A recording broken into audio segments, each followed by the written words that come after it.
আমরা এরপর গতির বিভিন্ন সমীকরণ নিয়ে আলোচনা করব। তো আমরা একটা একটা করে আগাই। শুরুতে আমরা আলোচনা করতে চাচ্ছি S ইকুয়ালস ভিটি এই সমীকরণ নিয়ে। যদি আমরা S ইকুয়ালস ভিটি এই ফর্মে লিখি তাহলে S দিয়ে বুঝাবে সরণ, V দিয়ে বুঝাবে সমবেগ বা ইউনিফর্ম ভেলোসিটি এবং T দিয়ে বুঝাবে সময়। তাহলে S হচ্ছে ডিসপ্লেসমেন্ট বা সরণ, V হচ্ছে সমবেগ বা ইউনিফর্ম ভেলোসিটি, T হচ্ছে সময়। তাহলে S ইকুয়ালস ভিটি দিয়ে আমরা কি করতে পারি? আমরা একটা বস্তু সমবেগে গেলে কতক্ষণ সময় পর কতক্ষণ দূরত্ব অতিক্রম করবে বা কতটুকু সরণ হবে সেটা বের করে ফেলতে পারি। যেমন ধরা যাক আমরা এরকম বললাম যে একটা বস্তু এই পয়েন্ট থেকে এই পয়েন্ট পর্যন্ত যায়, যেতে গিয়ে তার সময় লাগে হচ্ছে 10 সেকেন্ড আর দূরত্ব অতিক্রম করতে হয় 30 মিটার।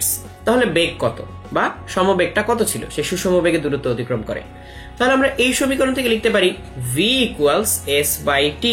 তাহলে s ছিল আমাদের 30, সময় ছিল 10, তাহলে আমি লিখে ফেলতে পারি 3 metre per second. 3 metre per second, 3 metre per second, অর্থাৎ সে গড়ে প্রতি সেকেন্ডে 3 মিটার করে দূরত্ব অতিক্রম করে বা 3 মিটার করে তার সরণ হয় প্রতি সেকেন্ডে। তাহলে এইটুকু হচ্ছে আমরা এখান থেকে বের করতে পারি।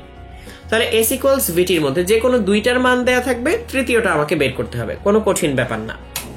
আবার চাইলে আমরা এরকম করে লিখতে পারি S ইকুয়ালস v বার t।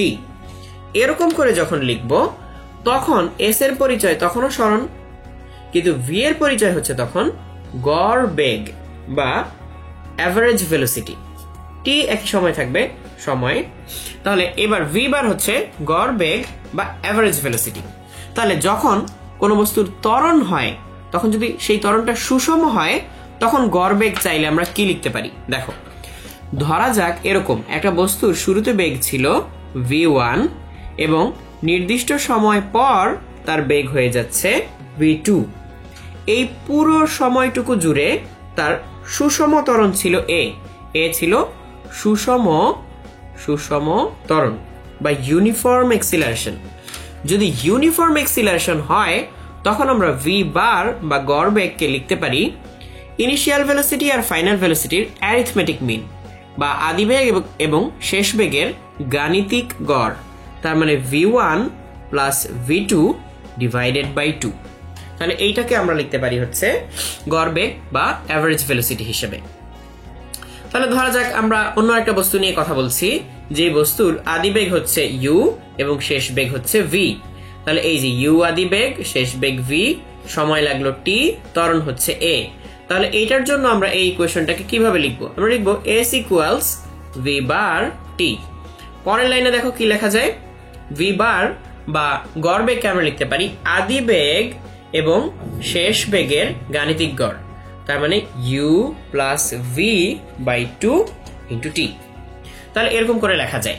কিন্তু এই ফর্মুলাটা তখনই কাজ করবে যখন বস্তু সুষম ত্বরণে চলে। সুষম ত্বরণে না চললে আদিবেগ শেষ বেগের গাণিতিক গড় বেগের সমান হয় না। তাই সুষম ত্বরণে চললে এই জিনিসটা লেখা যায়। তাহলে ধরো এরকম বলা হচ্ছে যে একটা বস্তুকে আমরা উপর থেকে ছেড়ে দিলাম, একটা পাথরকে আমরা উপর থেকে ছেড়ে দিলাম এবং গ্র্যাভিটির প্রভাবে তাকে মুক্তভাবে পড়তে দিচ্ছি আমরা। তাহলে শুরুতে তার বেগ কত ছিল? u equals 0। তারপর বলা হচ্ছে যে 2 সেকেন্ডে ও একটা নির্দিষ্ট দূরত্ব অতিক্রম করে। তাহলে 2 সেকেন্ডে সে যতটুকু দূরত্ব অতিক্রম করবে সেই দূরত্বটা হচ্ছে আমাকে বের করতে হবে। তাহলে শেষ বেগটাও বলে দেয়া, ধরা যাক শেষ বেগটা বলে দেয়া।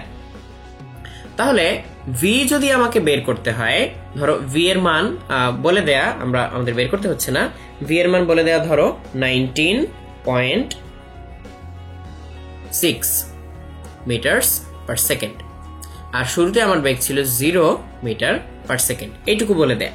তাহলে আমরা শেষ বেগ জানি, আদি বেগ জানি, আর মাঝখানে যে অতিক্রান্ত সময় সেই সময়টুকু বলে দেয়া হচ্ছে 2 সেকেন্ড।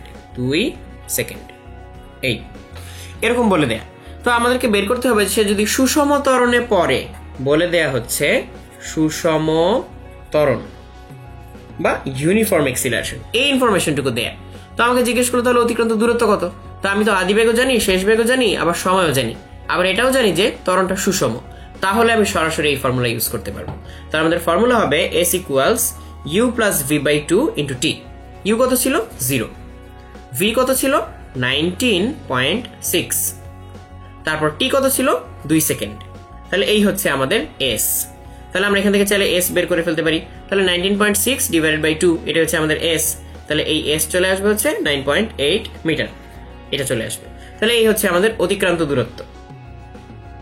তাহলে এরকম করে s equals u plus v by 2 into T এটা বা s ইকুয়ালস vt এটা দিয়ে আমরা এই দূরত্ব, সময়, বেগ এগুলো বের করতে পারি। যেটার মান বের করতে বলা হবে সেটা ছাড়া বাকিগুলোর মান দেয়া থাকবে, আমাকে ওটা বসিয়ে বের করে নিতে হবে।